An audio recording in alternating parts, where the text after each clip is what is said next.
Keempat orang itu langsung melangkah menghampiri dokter. Mereka penasaran, ingin cepat mengetahui keadaan Amira usai operasi. "Bagaimana keadaan anak saya, Dok?" Ibu Anisah melontarkan pertanyaan lebih dulu. Dokter Rizky menghela nafas berat tanpa basa-basi.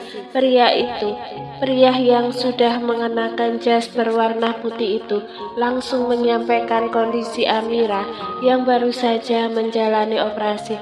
Operasinya berjalan dengan lancar, hanya saja pasien harus masuk ruang ICU. "Kenapa masuk ruang ICU, Dok?" Raka buru-buru bertanya. Ekspresi wajahnya menggambarkan kekhawatiran yang mendalam. "Pak, Bu, saya minta maaf, kondisi pasien saat ini memang memerlukan perawatan intensif, sehingga kami harus memasukkannya ke ruang ICU," ujar Dokter Rizky dengan suara berat, penuh rasa simpati. "Dokter, kondisi Amirah masih bisa pulih kan?" tanya Ibu Anisah dengan suara parau, mencoba menahan tangis yang sudah di ujung bibir. Dokter Rizky menghela nafas panjang. "Kami akan berusaha semaksimal mungkin, tapi kami tidak bisa menjamin apapun. Yang terpenting saat ini adalah doa dan dukungan dari pihak keluarga. Kami akan terus memonitor kondisi perkembangan pasien di ruang ICU." Bu Anisah dan yang lainnya hanya bisa menunduk, berusaha menguatkan hati untuk menerima kenyataan sambil menunggu kabar lebih lanjut dari tim medis yang menangani Amira. Amira saat ini sudah dipindahkan ke ruang ICU. Raka merasa hatinya teriris melihat kondisi gadis yang dijodohkan dengannya kini terbaring lemah di atas brangkar dengan kepala dan tangan kanan dibalut perban. Di luar ruang ICU, Raka, Pak Abraham dan Pak Anton tampak terlibat dalam pembicaraan yang serius. Pak Abraham ingin meminta penjelasan pada Pak Anton terkait masalah kecelakaan yang dialami oleh Amira. "Menurut Bapak, apa kecelakaan itu ada unsur kesengajaan?" tanya Pak Abraham menyelidik. Pak Anton menggeleng. "Saya tidak tahu, Pak, karena saya tidak menyaksikannya secara langsung. Waktu saya keluar dari panti, Amira sudah pingsan di pinggir jalan." Mendengar itu, Raka mencoba mengorek informasi lebih jauh. "Pak, apa ada CCTV di dekat sana?"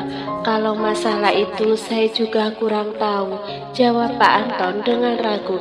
Selama ini dia tidak pernah melihat dengan teliti keadaan di sekitar panti. Raka menghela nafas kasar. Dia merasa frustasi karena Pak Anton terlalu payah untuk dimintai keterangan apapun. Padahal sebagai karyawan lama panti, Pak Anton harusnya sudah hafal dengan wilayah di sana. Raka kemudian memejamkan mata, berusaha menenangkan diri. Dengan langkah gontai, Raka menghampiri Bu Anisah yang duduk di depan ruang ICU. "Bu Anisah, lebih baik Ibu pulang saja, biar saya yang menjaga Amira di sini," ujar Raka sambil netranya menatap wajah pucat dan lelah Bu Anisah. Pak Abraham yang mendengar percakapan itu ikut menimpali. "Saya sependapat dengan Raka. Ibu Anisah lebih baik istirahat dulu di rumah. Ibu percayakan saja Amira pada Raka," ucapnya. Pandangan pria itu beralih ke arah Raka. "Kamu jaga Amira di sini. Tidak usah memikirkan pekerjaan dulu." Raka mengangguk cepat. "Iya, Pak, terima kasih atas pengertiannya." Ibu Anisah menatap ke arah Raka. "Nak, Ibu titip Amira sama kamu. Tolong kabari Ibu kalau ada perkembangan mengenai Amira," pesannya pada Raka.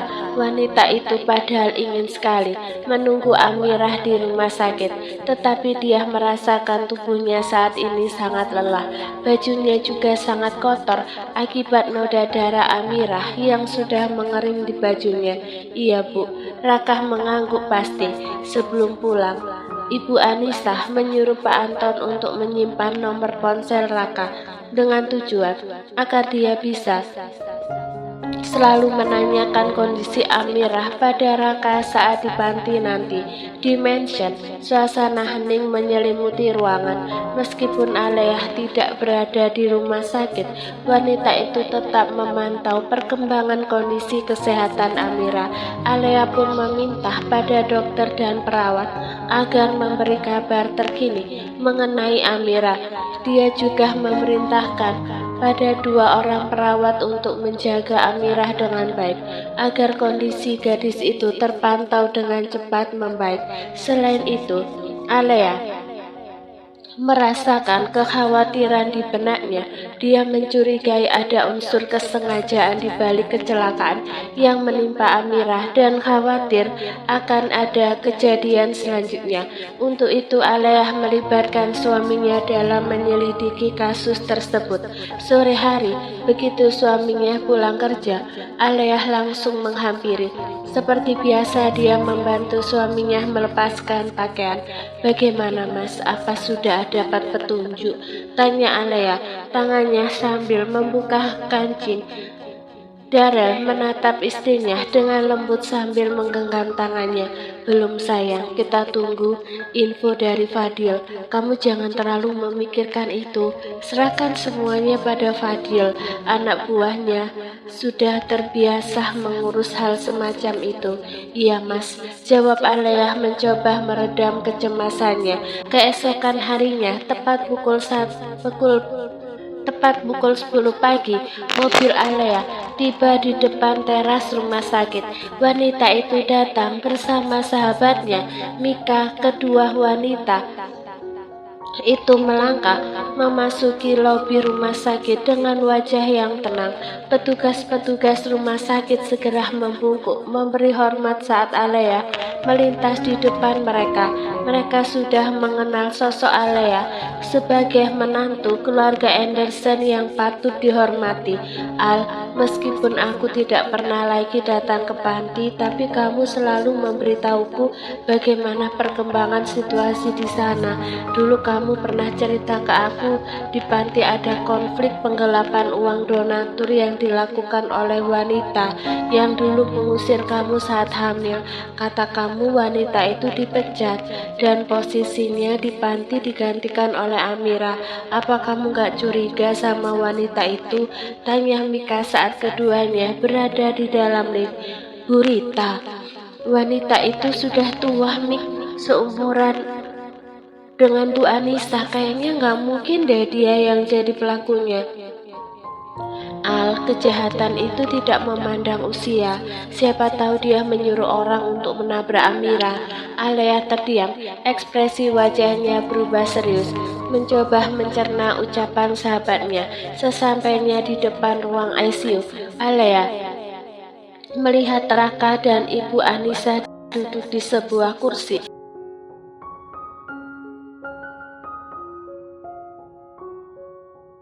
dan memeluk Aleyah dengan erat. "Ibu yang sabar ya," kata dokter. "Amirah kondisinya sudah mulai membaik. Dulu aku juga pernah berada di posisi seperti itu. Aku hanya sebentar saja di ruang ICU." Aleyah mencoba menenangkan Ibu Anissa. Tak lama kemudian, ponsel di dalam tas Aleyah berdering. Aleyah melepaskan pelukan sejenak dan menjawab panggilan itu. "Assalamualaikum, Mas," ucap Aleyah saat menerima sambungan telepon dari suaminya. "Waalaikumsalam sayang. Kamu di mana? Apa sudah berada di rumah sakit?" "Iya, aku baru saja sampai di rumah sakit." "Kenapa, Mas?" "Sayang, ternyata memang benar dugaan kamu. Kecelakaan itu memang disengaja. Pelakunya saat ini sudah diamankan di kantor polisi." "Siapa pelakunya, Mas?" "Fadil tidak memberitahukan nama orang itu. Kata Fadil, pelakunya ada 2 orang."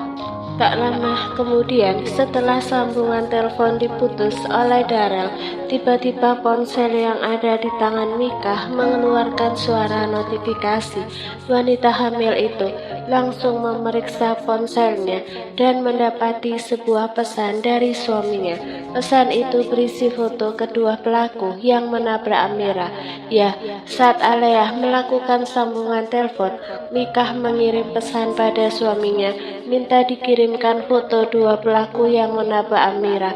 Al, ini foto pelakunya. Apa kamu kenal dengan orangnya? Mika menyerahkan ponselnya pada Alea. Layar ponsel menampilkan foto seorang pria berusia sekitar 30 tahun dan seorang wanita parubaya yang usianya seumuran dengan Ibu Anissa. Ibu Anissa yang penasaran langsung mendekat ke arah Alea. Begitu juga dengan Raka yang awalnya duduk akhirnya beranjak berdiri karena rasa ingin tahunya. Sekilas Ibu Anissa langsung mengenali wanita parubaya tersebut. Tanpa sadar, Ibu Anissa melirikkan nama Rita, sementara tangannya langsung menutup mulut, seolah tak percaya pada apa yang dia lihat. Wanita itu siapa, Bu? Tanya Raka penasaran. Apa hubungan dia dengan Amira? Kenapa dia mencelakai Amira? Apakah Amira punya hubungan dengan pria itu? Raka mencecar Bu Anissa dengan beberapa pertanyaan. Dia khawatir Amirah memiliki hubungan dengan pria yang ada di foto itu. Wanita itu adalah mantan bendahara panti asuhan. Dia dipecat gara-gara korupsi uang donatur. Apa hubungannya dengan Amirah, Bu? Tanya Raka penasaran. Saya juga nggak tahu. Mungkin Bu Rita marah karena Amirah menggantikan posisinya di panti. Tebak Ibu Anissa. Dia menatap kosong. Tak percaya Bu Rita tega melakukan itu pada Amira. Mungkin Bu Rita mengira Amira dan pengurus panti bersekongkol untuk melengsarkannya.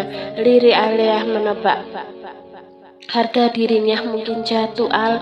Bertahun-tahun kerja di panti, tapi digantikan sama anak remaja.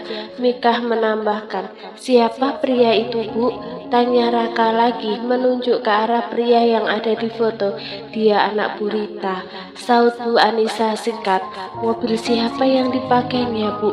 Tanya Alea penasaran. Mungkin mobil bosnya. Dia itu kan sopir batu bata. Saud Bu Anissa sambil menghela nafas. Kok tega banget ya Bu Rita mencelakakan Amira. Padahal Amira itu anak yatim piatu. Sudah lama juga tinggal di panti. Harusnya Bu Rita punya rasa kasih sayang terhadapnya. Al, kamu gak usah heran dengan wanita itu. Apa kamu lupa dulu kamu juga diusir oleh wanita itu? Padahal kamu dari balita sudah tinggal di panti. Harusnya wanita itu menyayangi kamu seperti anaknya sendiri. Ucap Mika mengingatkan Alea pada kejadian masa lalunya. Seorang dokter dan perawat melangkah cepat ke ruang ICU. Mereka baru saja mendapat panggilan dari perawat yang kebetulan sedang memeriksa keadaan Amira di ruang ICU. Perhatian Alea dan yang lainnya langsung teralihkan pada petugas rumah sakit yang baru saja masuk ke dalam ruang ICU. Suasana tegang langsung terasa di tempat itu. Aura kecemasan langsung terpancar di wajah mereka. Raka berdiri di depan jendela, mencoba untuk mengintip di dalam sana, tapi dia tidak bisa melihat apa-apa. Ibu Anissa terlihat mondar-mandir di depan pintu ruang ICU.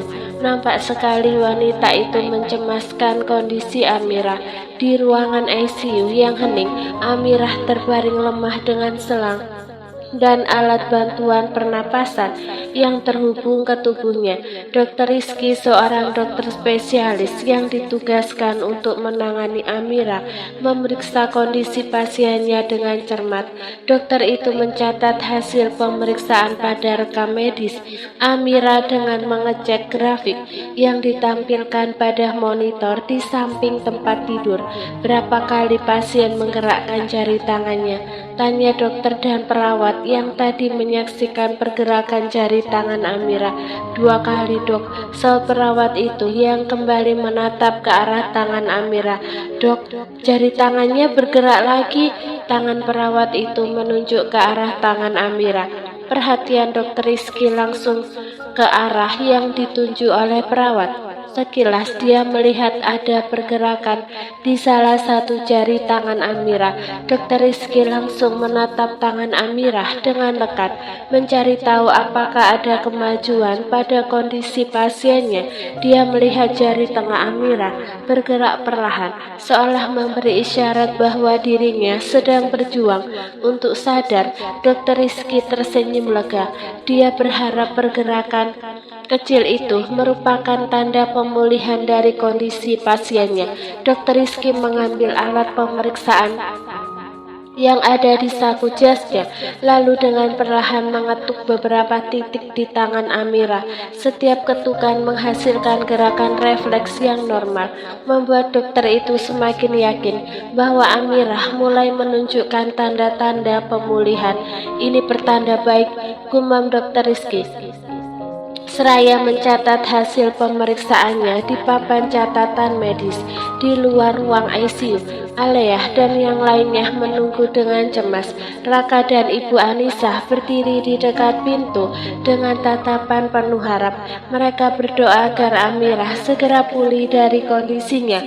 Begitu melihat pintu ruang ICU terbuka, mata mereka langsung tertuju pada Dokter Rizky yang keluar dengan senyum sumringah.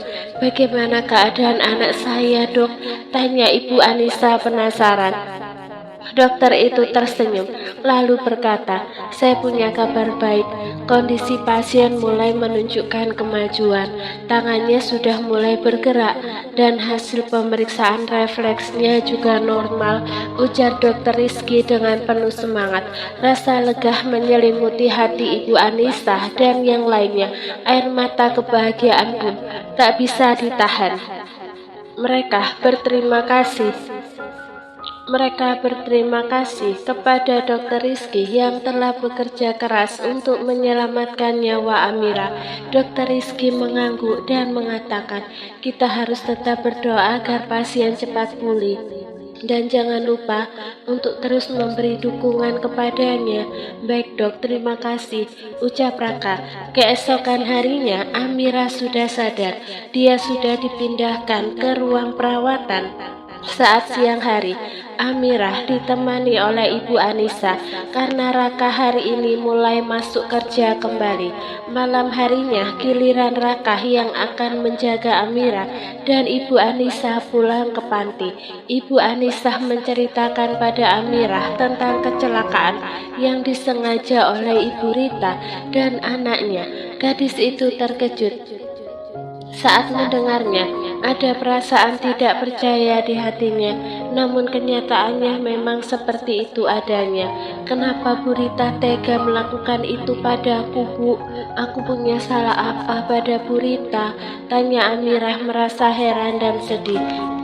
"Kamu tidak melakukan kesalahan apa-apa, Nak. Mungkin Bu Rita marah sama kamu karena kamu menduduki posisi jabatannya." "Aku kan tidak merebut jabatannya, Bu. Awalnya aku sudah menolak diberikan jabatan sebagai bendahara panti asuhan." "Iya, Nak, kamu tidak salah. Bu Rita hanya dengki saja sama kamu." Bu Anissa mencoba memberi pengertian. Selain membicarakan masalah kecelakaan, Bu Anissa juga menceritakan tentang Raka yang selalu setia menjaga Amirah. Amirah terkejut. "Jadi selama aku dirawat di ICU, Kak Raka selalu menjaga aku siang dan malam, Bu?" "Iya, Nak." Bu Anissa mengangguk. "Loh, bukannya siang hari Kak Raka harus bekerja, Bu?" tanya Amirah heran. "Selama kamu dirawat di ICU, Raka tidak bekerja. Dia diberikan izin oleh Pak Abraham untuk menjaga kamu," terang Bu Anissa. Sore hari saat keluar dari kantor, Raka terlihat bersemangat sekali. Senyum kebahagiaan terpancar di wajahnya. Sebelum pergi ke rumah sakit, pria itu terlebih dahulu mampir ke toko kue. Dia ingin membelikan kue kesukaan Amirah. "Assalamualaikum." Raka mengucap salam saat dia membuka pintu kamar rawat inap Amirah. "Waalaikumsalam," sahut Amirah dan Ibu Anissa secara bersamaan. "Bu, taksi sudah menunggu di halaman rumah sakit," ucap Raka. Sebelum dia pergi ke rumah sakit, Bu Anissa menghubunginya, meminta dipesankan taksi online. Iya nak, terima kasih. Kalau begitu ibu pulang dulu ya. Jaga Amira baik-baik, pesan ibu Amira saat berpamitan. Iya bu. Ketika pintu sudah ditutup, Raka mengeluarkan kue yang baru saja dia beli. Amira, coba lihat ini. Kakak bawa apa? Raka menunjukkan kue kesukaan gadis yang terbaring di berangkar. Amira sangat senang sekali. Kakak kok tahu kalau aku lagi pengen makan kue itu? Kita kan sehati, saut Raka bercanda. Pria itu kemudian membantu Amira untuk duduk agar memudahkan Amira memakan kue. Kak, makasih ya, kamu sudah menjagaku saat aku berada di ruang ICU. Kamu tidak usah berterima kasih, itu sudah kewajibanku menjaga kamu. Kewajiban? Gumam Amira. Amira, setelah sehat nanti, kamu mau nggak menikah dengan kakak?